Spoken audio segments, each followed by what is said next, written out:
All right, so let's let's maybe not talk at first so directly about the Garden of Eden, but at least of your understanding, and then we'll try to flow that into the religions. Now, we're talking. Let's back up. Man's been on the planet. Human beings have been on the planet for hundreds of thousands of years. They're emerging from a a well. If I let you expound on this and bring us to the point where Adam appears in the earth, right? Can you do it in a minute or less? Are we on, or Yeah, is this we're on. something We're going to on. be No, we're called on. out? No, we're on. Oh. Well, the basic premise for our whole conversation is that the idea that we have come full circle, that we have, in returning to the western ends of the earth, have returned to the root and the origin of this entire Western Adamic epic cycle. That having returned to the western ends of the earth, we have returned to a time in history when an age was ending. Literally, it was in full flower, but in its flowering, it had come to its time, What did? the Atlantean Age. Okay. Just as we are now, full circle back around, at the flowering of this age, but in the flowering we see that the seeds have been sown all throughout the earth for the destruction of this age itself. And so, in order for us to put all of these things in perspective, in order for us to gain an interpretation of our times, and to keep it in the context of this ancient mystery that has been handed down to us through thousands of years of oral and then written history, we find that we must return to the beginning. We must go back to where the story begins. And where does it begin? In the Garden of Eden. In the Garden of Eden is the tree of life. So in order to understand the book of Revelation, where it says, those who overcome, and overcome what? Overcome the darkness of this age itself, will I give to eat of the tree of life. We must return to the roots and the origin of the story itself. And so the premise that we are operating on is that in returning to the West, we have indeed returned to the origin of the story. And when we begin to study how the oral traditions emerged in the written traditions of later times, and how all of these archetypal images that were created and written into the story give meaning to and inform our interpretation of our own times, we find that we are indeed completing a circle which began when wisdom herself appeared in the garden to incite in the mind of this new order, the order of Adam, the impulse to discover the difference between good and evil. And of course, there's absolutely no coincidence. It's once again the invisible hand of the Divine Mother who gives mankind as our most integral shape, which is probably at the heart of almost any and every invention. It drove the evolution of man from time immemorial, the circle. It exists in every sacred faith. Yes. Every theism, Theistic. theistic faith, Yes. central to it is the circle. The mystery of pi is infinite in and of itself, but more specifically, it's this circle. So it does make sense that man does have this circle to understand that things are cyclical. Yes. The prophet Isaiah himself saying, "Know you not that it is He, the Lord of heaven and earth itself, that sits upon the circle of the earth." Mm-hmm. So the structure is a circle. In order for us to understand our own times, we must understand what it is we have returned to and how the circle both began and how it is completing itself. In our understanding of this great epic story, we find the means by which we can inform ourselves, enlighten ourselves, and experience the final transformation that will enable us to transcend the lower collective consciousness of the age. Allow us to transcend it, to see into the higher dimensions of reality, thereby perceiving the presence of God in the very same way as Adam first perceived the presence of God as the driving force, the unity that underlies all disparate things. So we see in the world today, we see that we have devolved into a conflict of war, a conflict of darkness, a conflict of philosophical approaches to the nature of man, his place in the universe. And we see that the conflicts emanated from God themselves in the Garden of Eden when they built into the emerging state of mind of Adam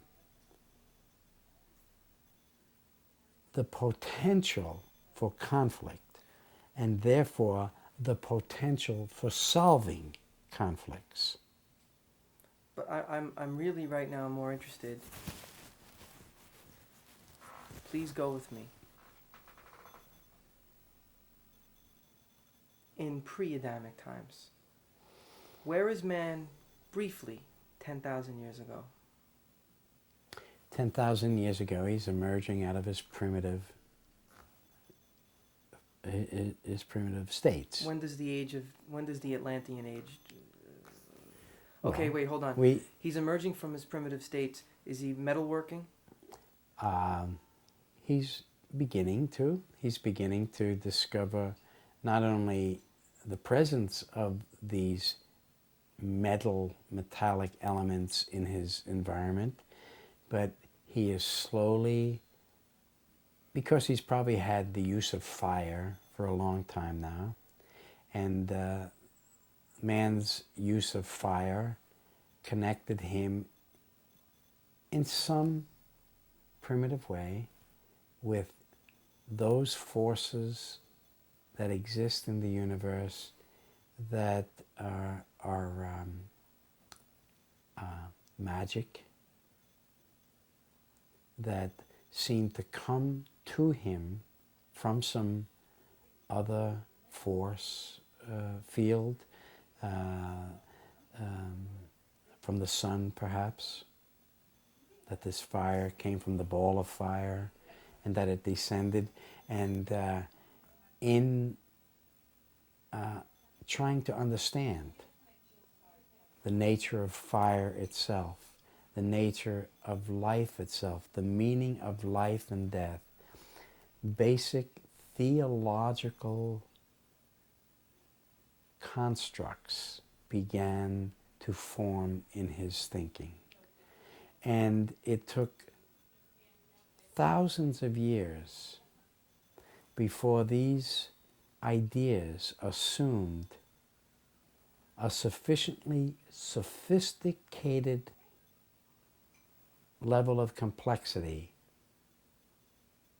that God was able then to elevate the thinking of primitive man to the next stage of consciousness. A paradigm shift. A paradigm A quickening. shift. A quickening. A revelation. Right. And with the creation of Adam 6,000 years ago, Don't tell me about the creation of Adam. Okay. Pre-Adamic man Yes. is everywhere on the earth. Yes. He and she are learning to farm. They are developing agricultural societies. Societies. They are ritualistic. Yes. Although not monotheistic. You're right. They are learning how to work with metals. Yes. They are emerging from a more primal state of living upon the earth. They are not perfect in the future sense that we study in the myths of, for example, the Hindus, where man was this perfect being and then descended into the state of affairs we're in now. Yes. But in fact, that's where we're returning. But he was a primal human, and he began to evolve spiritually as well as in other means. Yes. And he lived intellectually everywhere. and Intellectually, materialistically. yeah. He industrially. lived everywhere. He lived everywhere on the planet. Yes. Okay. And then, where were the first couple? Where were the first Adamics? Well, we don't want to get bogged down in racial theory. The fact that it is generally believed that the primal human couple, the first humans that could claim the title of human beings, the first beings that we can recognize as humans. It is agreed upon right now, emerged out of the African continent.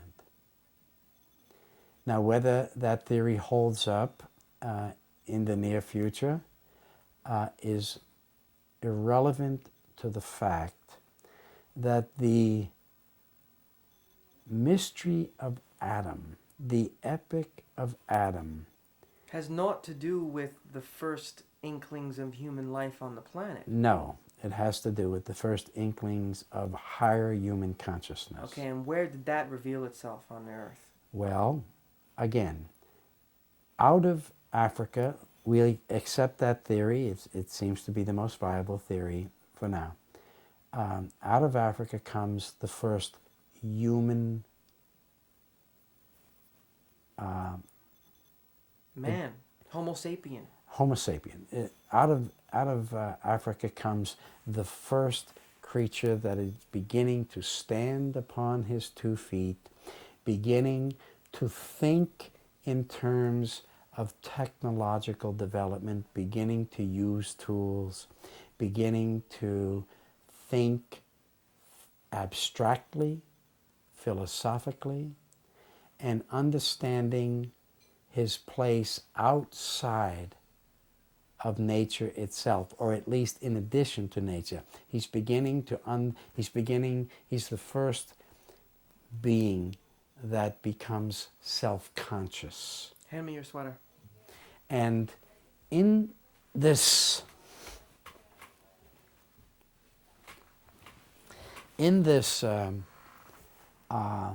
development from early pre-human primal existence up through the chain of life, up from the tree of life, emerges this human whom theory holds now began to adventure out upon the broad plain of the earth.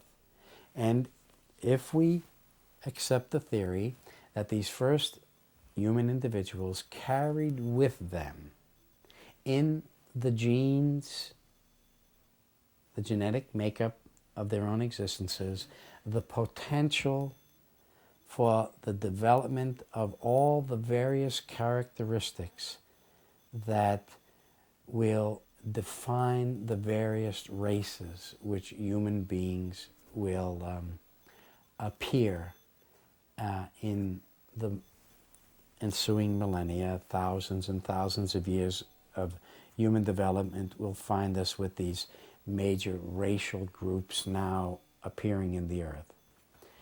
And so it is out of these racial groups, and in a sense, another mandala is formed. You see, you have the Oriental race in the east. You have what will be identified as the European race or the Caucasian race in the north. You will have the Proto-African race in the south, and you will have that race of individuals, which we will define as the indigenous people of the Western continents in the West. And so a mandala of human evolution is beginning to be formed. 4 directions. 4 directions, yes. As well as the cross. As well as a cross, right. So we see that the archetypal designs that exist in the heavens are also now beginning to define the development of human consciousness.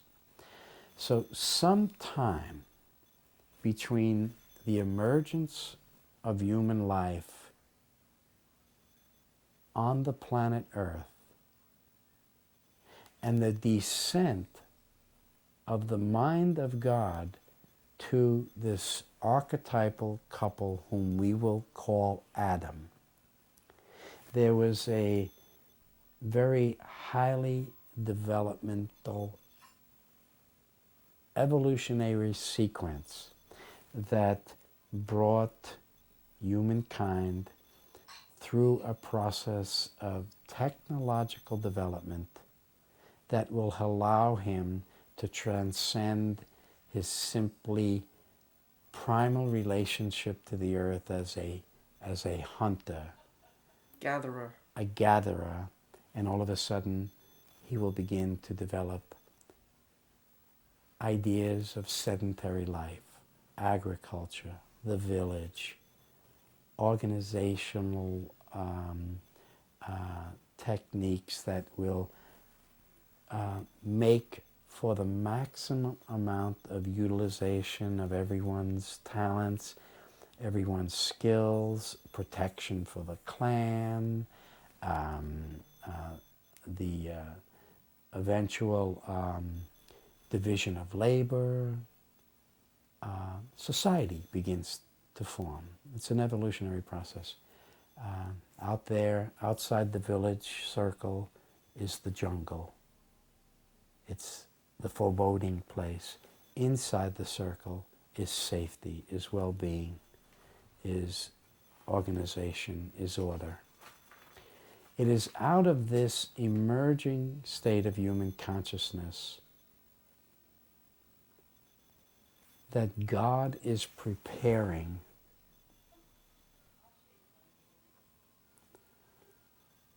out of all of the natural elements of creation, out of the human elements of primal man, a couple that is sophisticated enough to receive the divine revelation. Now, where did this happen? And who is this couple? Well, again, it could have been an African couple standing in the middle of Europe. It could have been a Caucasian couple standing in China. It could have been an indigenous American couple paddling across the Atlantic Ocean to Africa. So as soon as we try to pinpoint the racial characteristics of this primal couple, we will fail. But this much we understand. Once we see the dragon, once we understand that the corresponding dimensions of the tree of life and the center of the universal mandala conforms to that place in the center of Europe at which we in our studies are going to place the higher city of Jerusalem, the city above, the mother of us all, we begin to see that there is something germane and essential to that place in the geographical and historical meaning of the tree of life and the meaning of history itself. So we surmise that the revelation began at the center of this mystery in the context of the ancient Indo-European mysteries. Which is not to say that this couple could not have been African. It just means that this is where the revelation takes place, in the center of the context of the Indo-European mystery. Where is that? Well, where we associate the Aryan Indo-European culture. Because this is where the dragon is. So we are making the correlation. We begin to see that the Hebrew mysteries, the Torah, later on, will be written in the Proto-Hebrew Phoenician script. The Proto-Hebrew Phoenician script and the language in which the cryptic Hebrew language was created is out of the mother Indo-European tongue, which gave meaning to Sanskrit, which gave meaning to all of the earliest languages of Atlantean civilization, which gave form to all of the later Germanic, Romance, Slavic languages, which resulted in the modern languages of French and English and Italian and all of the Russian, yes, all of those languages. The connection is made. So as we follow the connections that are being made, we just follow the course of the mystery, and we begin to see that it's all tied into each other. It's connected. So as much as we want to yield to those who are most vociferous about insisting that it all began at their place on earth in the context of their own culture, the mysteries will give meaning to themselves as soon as you identify the elements of the mystery, and in this case, the tree of life and the center of the mystery where the Leviathan is. And then the words in the scripture that God took the man that he had created and placed them in the garden. So how could God take this couple and place them in the Garden of Eden if indeed the Garden of Eden is in the west? Then how did this couple get there unless there already was an Atlantean civilization that facilitated the passageway of this couple, the journey of this couple from the east to the west in the very same way as we have taken this journey as a people from the east to the western ends of the earth. So everything that happened then is just being reduplicated in the history of our own times. And so now God takes this couple, and because the mother, divine wisdom herself, is bringing now the earliest mind of Adam on a journey of self-realization, that journey must take a westward course, which is metaphorically a downward course. Because when we see the structure of the tree of life and we study its dimensions from east to west, and when we understand that the navel of the earth is that place in the center of Europe where the dragon exists, everything above that is not only the east, but it's metaphorically the higher regions. Which why if you follow the course of the tree of life to its extremities in the far east, you will see, you'll pass through China and China's own sense of itself as the celestial kingdom, the higher kingdom. And when you begin to follow the lines of this ancient oracle to the western ends of the earth, you see you are descending below the navel of this great cosmic mystery into an encounter with the lower world in the west. So it's purely geophysical metaphor, but nevertheless it will inform the myth that will begin to emerge out of the oral era into the historical era, and all of the symbolism that we find in the scripture will emerge out of the earliest sense of, out of the earliest attempt of Adamic man to give meaning to his experiences. Okay, this is all very, very informative. Honestly, truly, to me personally, Tim, your friend. But there's this circle. There's supposed to be this mandala, this completion cycle. And if we are in fact to determine that here in the West, the continent of North America, the empire of America, that the judgments will be rained down, the ignition of the new age will begin, and that we are returning to the Garden of Eden, I'm a little confused, because are you saying that this couple traveled from the east through Europe to America and then they received the revelation, or were No. they here to begin with? No, they came here in pursuit of the meaning of the revelation. Oh, are you saying that before Adam, man emerges in the East or in Africa as the Homo sapien, and then as he evolved, civilizations grow, they begin to travel, they're exploring, the Atlantean age emerges, Well, the world is in communication with itself, that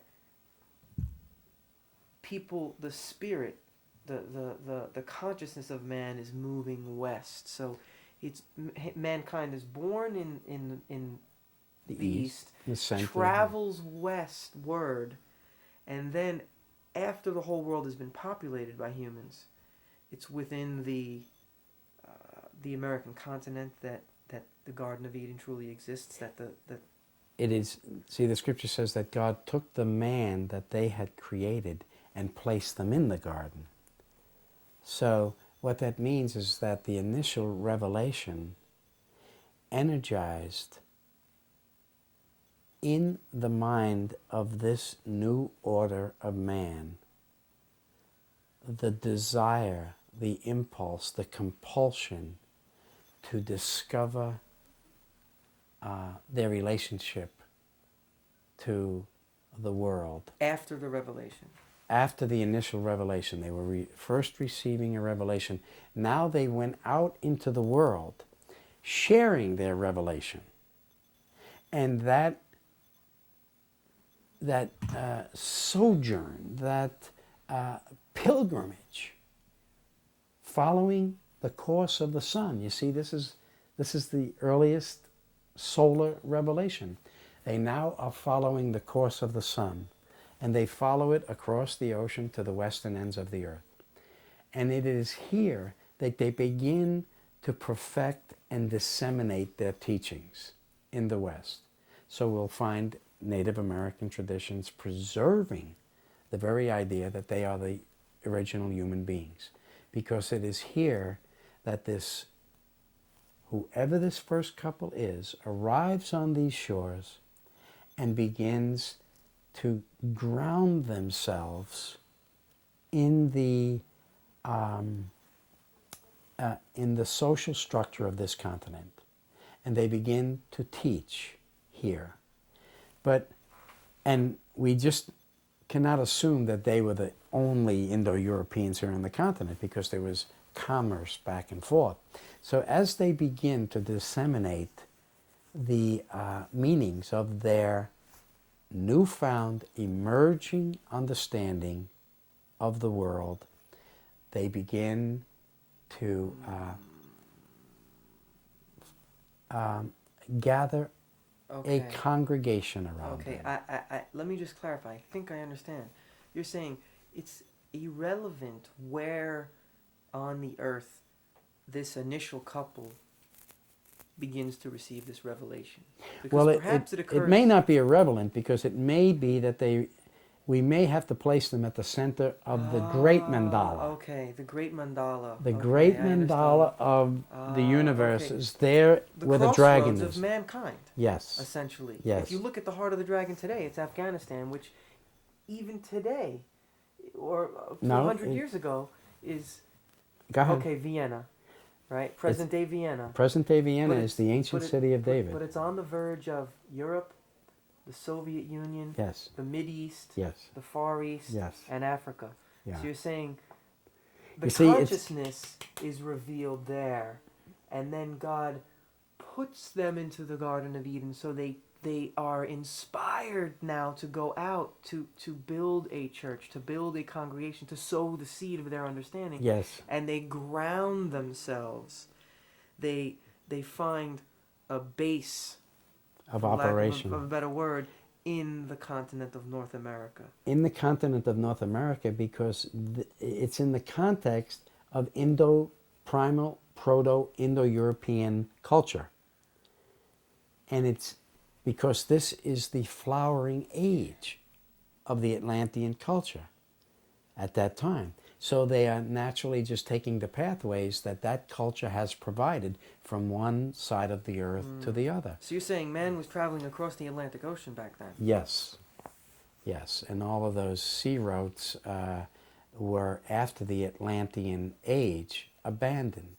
Why? Because of the decimation and the destruction of that culture, and because a new mystery system was evolving in the earth. You see, after the teachings of Adam begin to disseminate into the earth, remember now, two new spirits now emerge. For the first time. For the first time, the spirit of Cain and the spirit of Abel. These are metaphors that express the fact that from the teachings of Adam, which contain within them the seeds for the potential in the earth, for the possibilities of not only good, but evil as well. Because with revelation comes the ability to pervert revelation, to pervert the light, to misinterpret these ideas in such a way as that you give form to the evil impulse that is latent in every individual, but it is not unless you have a commandment to act any other way that is different than your natural impulse can you disobey the commandment. So the revelation of Adam commanded individuals to rise above their natural state of mind. That teaching was relayed in language that had two meanings, a higher meaning and a lesser meaning. Those who could attain to the higher meaning became adapted to the archetypal form of understanding that we will associate with Abel, and then with his brother Cain. No, after Cain killed Abel, then it says that God had another son, and the other son is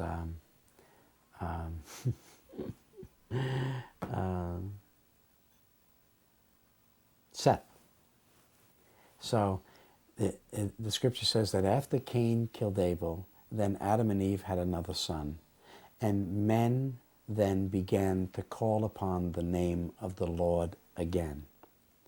So Seth now will give rise to an entire school of adepts which are based not only on the higher sciences, but are based upon the prophetic tradition.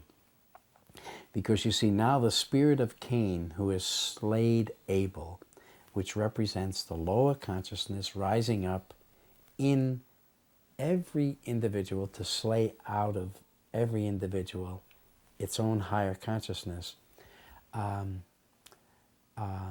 comes to power. The spirit of Cain is now in charge of the world because the evil impulse has been released in the Garden of Eden with the commandment to do good and to transcend the natural impulse. And hence Adam and Eve give birth to two children. Exactly. One a son of darkness, one a son of light. Absolutely. These two individuals didn't exist literally? No. No, these are metaphors that describe the elements of light and darkness that dwell within the heart of every living individual. How about collectively? Collectively and individually, yes. So collectively we see what's going on in the world is the struggle between good and evil, the light against the darkness. And this struggle was activated and released at the time of Adam with the coming of the first Vedic state of consciousness, the first law. Even in indigenous American peoples, the story of the good brother and the evil brother is a direct relationship to their understanding of their connection to the first stories in the Garden of Eden. And so, so now you have primal man experiencing a new paradigm shift, a shift that releases the latent evil instinct, which was necessary for God to set in motion so that the creators could then allow the evil impulse in all of the literary archetypal types and figures, and in which will inform history, which will define history, which will then give meaning to evil itself as we finally see it emerging in history, particularly from the time of Christ. Because with the emergence of the Christian revelation, we are now being called up into a very, very high state of consciousness in which all the wisdom and all the mysteries of the earth from the time of Adam till that time are being collected, codified, and brought into one common state of understanding. And so it's this highest state of consciousness now that will give meaning to the most subtle, most perfect, and highest form of evil. And that form of evil will come to perfection in the West at the very same place where it was all released, in the impulse to evil, which began when the church, Eve of that time, gave birth to these two sons.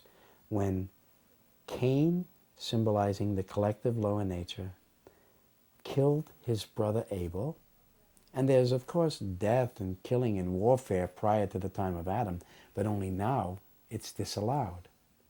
Only now is it a violation of the teachings of Adam, of the law, to kill your brother. There's no law before Adam? No, because prior to Adam there is just natural law. And good and evil was defined in those times in terms of that which enhanced the life of the community. So death and killing and warfare were not an evil thing if it preserved the life of the community. This is the same thing we're trying to overcome. We're trying to overcome this today because Yes. this is the justification Yes. of the American Empire. Yes. It's called national interest. Yes. But this is a lower form of consciousness. Yes. It's very beautiful how God, in fact, along the way, every few thousand years is saying, okay, climb up a little higher now. Yes. Climb up a little bit. Okay, now make this final jump. Yes. We're looking at the final jump now. And that's why we're dealing with the idea of quantum Leaps. reality, quantum leap. Right. Everywhere God leaves hints of the divine plan here. Yes. Yes. It's as far deep as we look into the atom and as far out as we look into the universe, we keep finding the same message. The same pattern, the same ideas, just presenting themselves in new emerging forms. Whoa. So now killing becomes a violation of the higher order. But with the emergence of the Christian revelation 2,000 years ago, of which Paul will say in the book of Thessalonians, now the mystery of iniquity doth already work. What it means is that in this unfolding mystery of Christ, both good and evil will be brought to their most sophisticated and most highly developed mutual states of existence.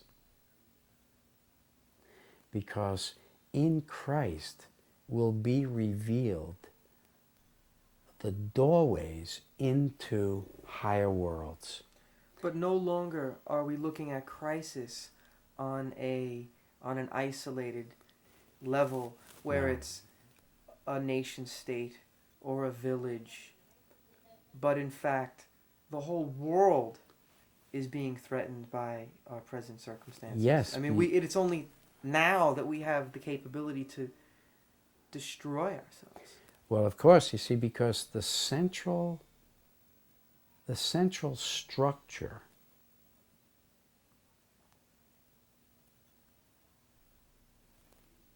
upon which and within which the world is being created is the tree of life, whose lines of force, whose pathways when we fully understand its relationship to the history of the world, lead from one end of the earth to the other end of the earth, in the mystery of Christ will all of the pathways that were only known to the ancient adepts and to the mystics will now begin to be revealed in the unfolding realities of world history. And now history will begin to conform to the hidden structure of the world tree. And all of the mysteries that are hidden in the structure of the tree, whether they be cosmological, scientific, historical, social, religious, will all begin to inform each other. So that by the time of the Middle Ages, the ideas that are hidden in the structure of this symbol, which had their roots in the mind of Adam, which have been coming to perfection for 4,000 and 5,000 years, will now begin to emerge as the visible patterns of human consciousness, of human scientific, social, cultural endeavor. Oh, you're saying from the time of Adam to the time of Christ is 4,000 years. Yes. And so this is now where the symbology is really beginning to reveal itself. It had been around before. It's always been there. But now, you see, we're coming to the climax of the age. And in order for God to bring us to this great climax, all the latent powers that are hidden in the oracle, that were ensouled and embodied in it, all of the wisdom of the universe that was committed to that symbol, is now pouring out from not only the depths of the oracle, but from the depths of human consciousness, because he is attaching himself now to these teachings through the mystery of Christ. It's in Christ that the mysteries of the Tree of Life are now taking shape, taking form in the consciousness of man. And now the ideas begin to pour out upon the plane of human history. And by the time the Middle Ages are over and we're entering the time of the Renaissance, the Reformation, and man is now traveling back across the sea to the western ends of the earth, what is he doing? The very same thing that Adam did, is that connecting the lines of forces of the oracle, the Tree of Life. Hidden in the central mandala is the mysteries of relativity, the doorway that leads into parallel universes. These things will not be able to be comprehended until all the lines are connected. So now, finally, when the Western world begins to be repopulated with the seed of Adam, we return to the western ends of the earth. We find a civilization here that somehow understands some of the basic mysteries that we believe we've come here to spread. Who are you referring to? Indigenous American people. There's pyramids here, there's mandalas here, there's stories. What stories? The creation myths of Indigenous American people. What Medicine are they? wheels, understandings of the long house, the structure of Solomon's temple, the structure of the Tree of Life. We begin to find out that this civilization has a very long and ancient connection to the central and underlying meanings of our Christian mysteries. How so? Well, I mean, just simply learn the meaning of the oracles, and you begin to see that Indigenous American peoples from Central America, all throughout the North American continent, define their lives on the basis of these symbols. Like what? What symbols? Medicine wheels, trees, suns, moon, Totems. horn, totems, corn. All of these symbols come out of the teachings How? of the Tree of Expound. Life. How does the totem come out of the tree of life? Well, the central pillar of the Tree of Life is the primary totem of existence. It was the central pillar of the Tree of Life that defines the creation of the universe, defines the primal creation of the earth, the lowest chakra, the lowest Sephiroth. Out of the earth comes all of the life forms that will emerge on the earth, and primarily the animal kingdom that will pre-exist the life of Adam. What else? What other symbols? How does the medicine wheel relate to the tree of life? The Tree of Life contains within itself, around the central mandala of the Sephiroth Tiferet, the great medicine wheel, which you find in the first chapter of Ezekiel, which defines the mysteries of the Kabbalah, which gives meaning to the entire epic solar mystery that gave meaning to the course of history since the time of Christ. How about the Hopis? Yes. What about them? Well, study into Hopi mythology, and you see that you're studying into mythology of Genesis. But what's their belief? Because I heard something about the Hopis, but... Well, I mean, those Native Americans believe that they came up from the underworld, that they were the original human beings. And as they came up, they were endowed with gifts. They were endowed with the secrets of nature. They were put in charge of the lower dimensions of the oracle, which is metaphorically the planet Earth itself, because the higher dimensions of the oracle, which are metaphorically in the east, are the sun and the higher worlds. And in the west, when we connect one line of the Tree of Life to itself, and we come across the ocean and we come to the west, and we see an entire civilization that considers itself the stewards of the mysteries of Mother Earth. Do the Hopis believe that they inhabit the center of the earth? Yes. Well, if you go out to Chaco Canyon, if you go to any of the great vortex centers, great mystery centers of indigenous American culture, you will find that those who worshipped and observed, maintained their religious observances there, believed that they were all situated at the center of the earth. What's Chaco Canyon? Chaco Canyon is a place out in the northwest corner of New Mexico.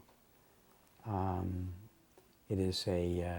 What tribe of Indian is from there? Well, the people, the Indians the people who built this temple, this center out there in Chaco Canyon, a series of temples and buildings and kivas and a whole culture out there, left no certain record of who they were. Some people speculate that they were Mayans. Some people speculate that they were the forerunners of present-day Hopi and Navajo and Anasazi peoples. But what we know of them is that they had a very sophisticated and clearly architecturally and structural notion of their place in the center of the universe. How did they demonstrate that? Well, through the design of their temples and through the structures of their rituals. And so when you discover what is now being discovered about the structure of those temples and dwelling places, which were ritual centers, centers of religious observance, you begin to see that the walls and the structures of those buildings were laid out according to the alignment of spring and fall equinoxes, um,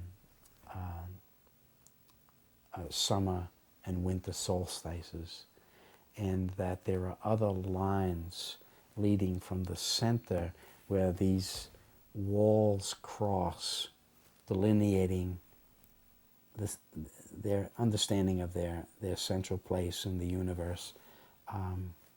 There are other lines leading out to outlying buildings and structures that are lined up with the rising and setting of the moon at different periods in history.